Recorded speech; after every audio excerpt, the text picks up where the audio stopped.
Welcome to the Expert Xpress Flu RSV Assay Training. The objectives of this portion of the training are to provide instructions on how to store and handle the cartridges, how to follow the laboratory practices, specifically focusing on the good molecular testing practices, how to collect, transport, and store the flu RSV sample, how to prepare the cartridge and start the test, and then how to interpret the test results, including our assay controls.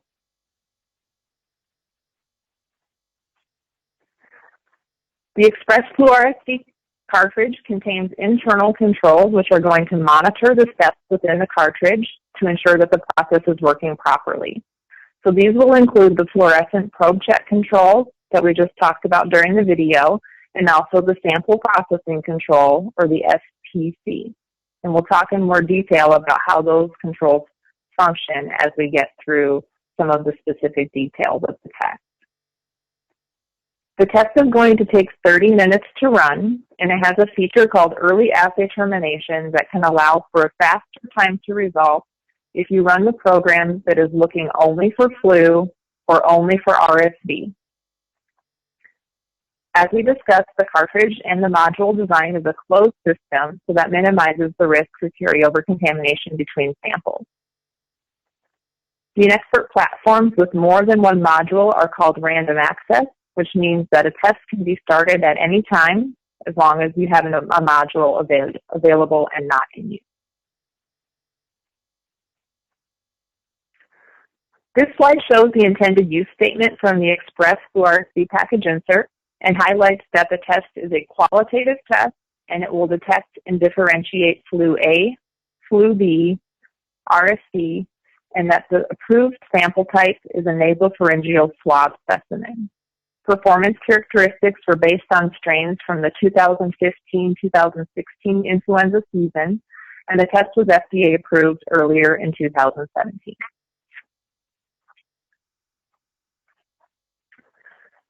The Xpress Flu RSV cartridges are shipped in 10 test kits that are approximately 9 by 6 by 3 inches in size. And these test kits can be stored either at room temperature or refrigerated.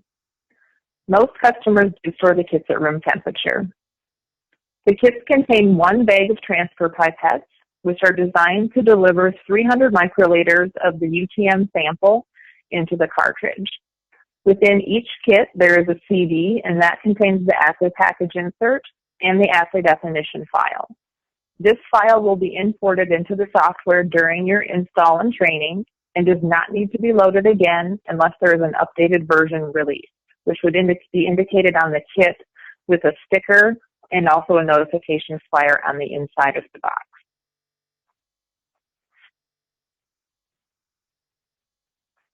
Cartridges that have been expired cannot be used, and the way that the system can tell is because there's the cartridge barcode on the front of the cartridge that contains the lot and the expiration date information.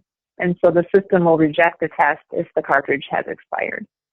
The test is single use and cannot be restarted once fluid transfer has occurred within the testing process. The cartridges should be added to the system within 30 minutes of opening the lid.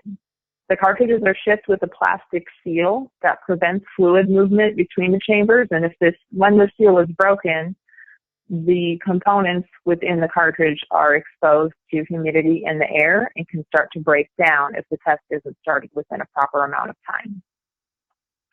You should not use the cartridge if it has been dropped, shaken, tipped horizontally after opening that seal, as fluids can get into the incorrect chambers and change the concentrations of the reagents. You'll want to be sure that the reaction tube on the back of the cartridge does not have any signs of damage, as this is where the reaction takes place. So if there are any cracks or missing reaction tubes, this can lead to damage to the module and to the optical system. If you do notice any signs of leakage, like wet lids or labels or precipitant on the cartridge, be sure that you don't use it, and we can call that in to technical support. And finally, you'll want to be sure that you change your gloves between each cartridge and sample setup to prevent any crossover contamination during preparation. So on that note, we're going to dive in a little bit more about our sample collection and transport and how to handle the specimen. So you will be using a viral transport media for your nasal pharyngeal sample collection. And the collection kit includes a flopped swab and a tube with 3 milliliters of viral transport media. The samples are stable for 24 hours at room temperature or up to 7 days in the refrigerator. We do recommend to conserve sample integrity if they are being transferred from site to site, or you have couriers that are going between different locations, but the specimens should be transported cold or between 2 to 8 degrees if possible.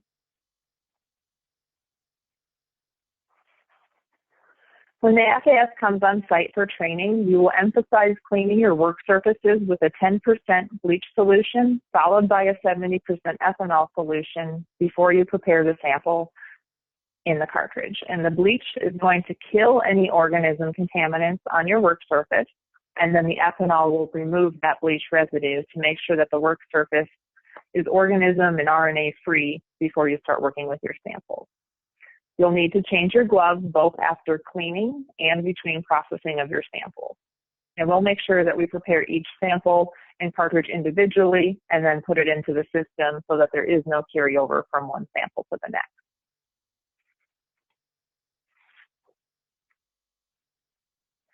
The instructions for preparing the cartridges are pretty straightforward. After cleaning with your bleach and your ethanol, you'll put on fresh gloves. You'll remove one cartridge and one of the supplied transfer pipettes from the test kit, and then get your patient UTM sample and invert it 5 times to mix. Then you'll open the cartridge lid, and using the provided pipette, you'll add 300 microliters of the UTM sample into the sample chamber of the cartridge. And then after adding the sample, you'll close the cartridge lid, and you'll be able to create the test in the GeneXpert software. The test should be started within 30 minutes of preparing your cartridge. The RSV only, the flu only, or you can run what we call the combo test, in which you will have results for both flu and RSV on the top of your test report. So we'll set up the system so that the flu RSV combo is always the default, just in case the tech would forget to select the appropriate test, because once you start the test, you can't change the program. So if they had meant to run flu and it by default would run RSV, then we'd have to run another cartridge in order to unblind the flu. So if we set it as the combo as default, then if a mistake is made, you will have both results available. And the FAS will talk with each site specifically about how they want to load the programs into the system. I can tell you at this point, most often we do see people run the combo and occasionally do add in the individual results as well.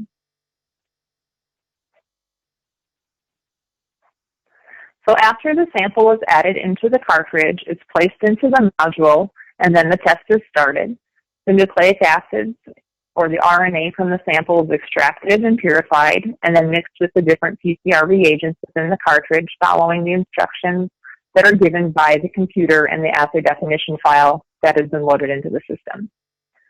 When we have amplification and detection occurs, which is the process of real-time PCR, and then the results are ready to view.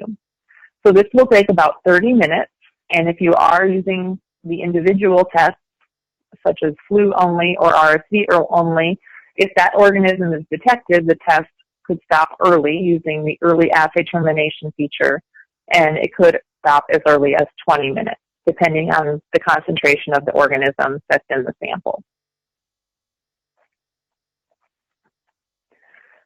So now we're going to talk about the quality controls that are included in the cartridge to make sure that all of these processes that we've been talking about are working properly.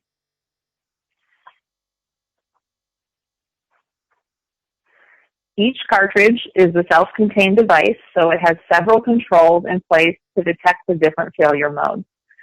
These include an initial module check when the test is started, and then there's an internal sample processing control, which I've mentioned a couple times, and the fluorescent probe checks that make sure that the fluorescent levels are okay before it continues on within the process. So we're going to go through each one of these features in more details on the next slide. The first thing that you'll see when you start the test is the check status control. And so this happens when the cartridge is loading. The system will check the module's optics, the temperature of the module, and the integrity of the cartridge before it actually starts running the test. And so this happens within the first 2 minutes of putting the cartridge into the system. If one of the parameters is out of spec, the test will stop and the system will give an error test report. The next thing that will happen is extraction, and then we will have our fluorescent probe check, which happens about midway through the test total runtime. It actually happens about 12 minutes into the test. So this check will make sure that the freeze-dried bead reagents within the cartridge have made it into the reaction tube prior to starting the amplification part. And so it measures the fluorescence level of each fluorescent probe and makes sure the reagents have been rehydrated properly within the cartridge, that the reaction tube has been filled properly and there isn't a bubble, and it makes sure that all of those fluorescent probes are intact. As long as the fluorescence levels for each probe fall within the established ranges, then the assay continues on. If one of them would have a too high or too low of a fluorescence level, the test would stop and an error test report would be produced. For the Xpress flu RSV test, the probe checks occur prior to reverse transcription, and then they happen again before PCR. So each step requires a different set of fluorescent beads to be added to the reaction tube. On your test reports, the probe checks for the reverse transcription shows on the analyte list as QC1 and QC2. And we'll discuss this more as we go through the example test reports. Some causes of probe check errors would be if a tech would tip the cartridge horizontally after they open the lid and break the seal at the top, which exposes all of the liquid reagents to the dried down component. If the liquid reagents get into the chambers where the fluorescent probe beads are located and dilute them below the normal concentration, this will be detected during the probe check. Another example would be improper storage of the cartridge test kit, which can cause the fluorescent probes to degrade because they're very temperature sensitive as well.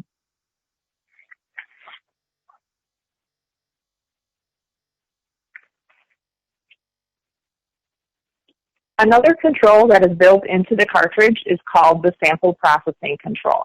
And so this control is included in the freeze-dried beads within the cartridge that we discussed earlier. The sample processing control we abbreviate on our test reports as SPC. SPC, or sample processing control, is actually a segment of armored RNA that is included in the cartridge. And so this is used to verify that the sample has been processed adequately.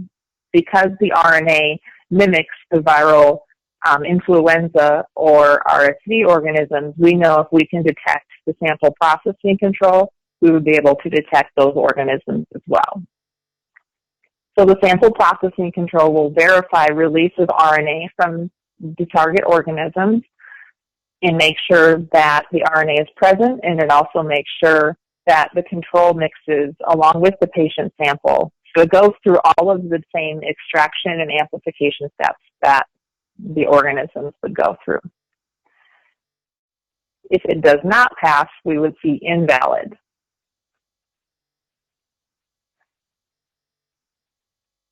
If we have a positive flu or a positive RSV test result, the sample processing control will give a not applicable test result. This is because the presence of the flu and the RSV target validates that the cartridge processes worked properly.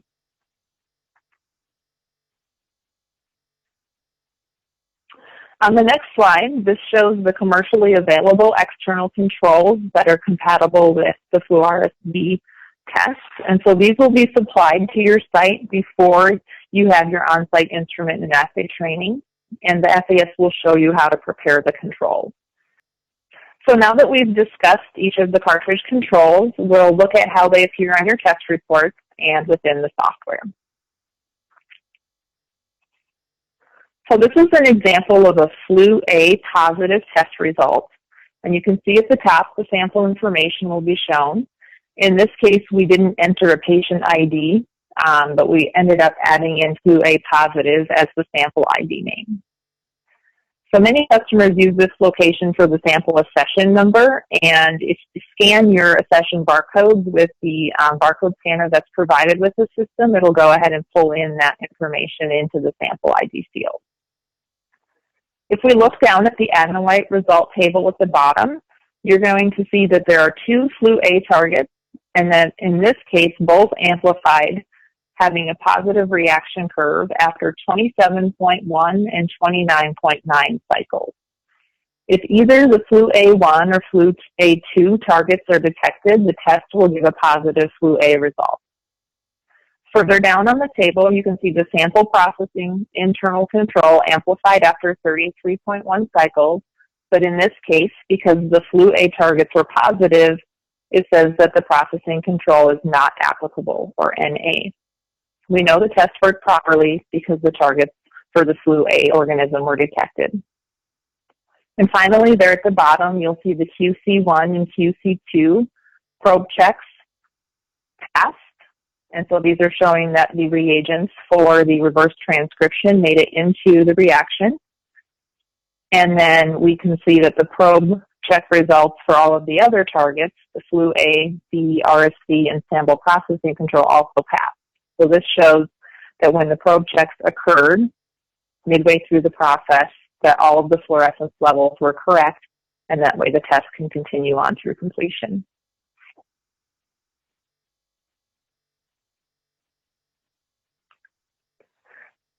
The next slide is an example of a flu B positive result. So in this case, the flu B target amplified after 26.3 cycles. And even though the sample processing control amplified after 34.2 cycles, it's still considered not applicable because we detected the flu B target. And again, we see that all of our fluorescent probe checks passed.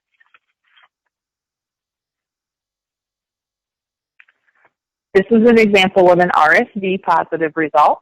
And so in this case, RSV was detected after 29.4 cycles, and the sample processing control amplified, but was considered not applicable. All of our fluorescent probe checks passed.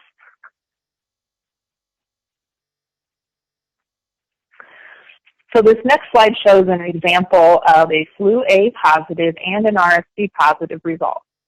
And so while this is not impossible, it is rare for a patient to have both infections at the same time. So if you would happen to see any of the dual positive test results, whether it's flu A and RSV like shown here, or you have flu A and flu B, or flu B and RSV, the package insert instructs you to repeat the test to confirm the test result before reporting it out.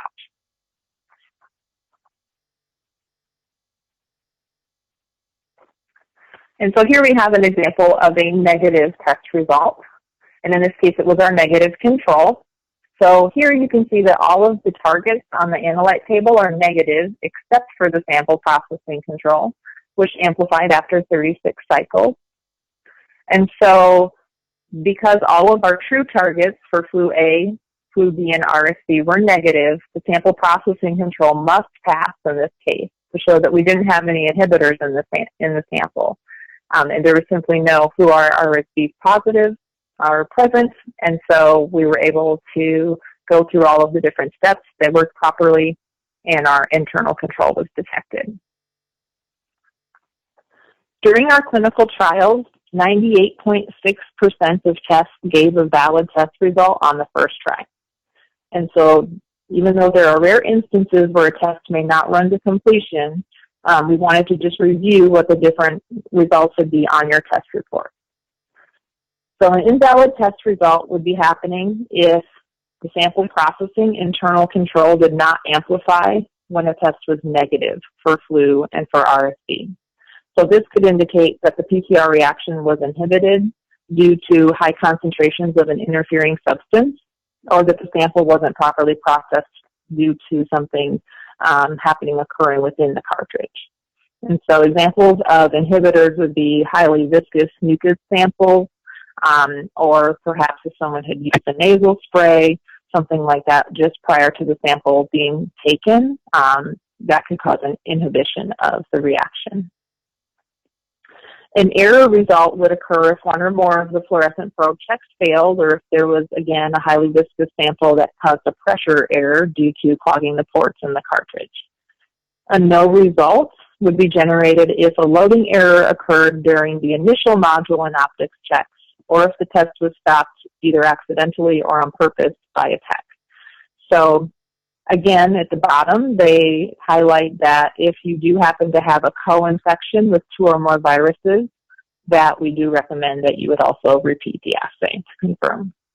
So those would all be reasons to repeat the assay. And if you needed to do so, if there's a retest required, you would just throw away your initial cartridge. You would go ahead and get out a new cartridge, a new transfer pipette, and prepare the sample again from your saved UTM the same way you did the first time. If you would have questions about your Xpert system or the Xpress flu RSV test, you can always contact Cepheid Technical Support either by phone, email, or we do have an online portal that can be found under the support tab on Cepheid's website.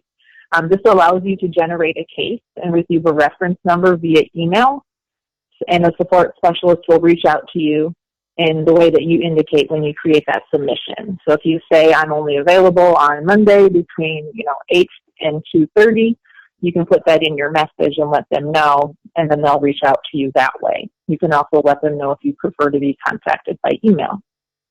So the technical support information will be provided on a card on your instrument, and you will also have your field application specialist contact information as well.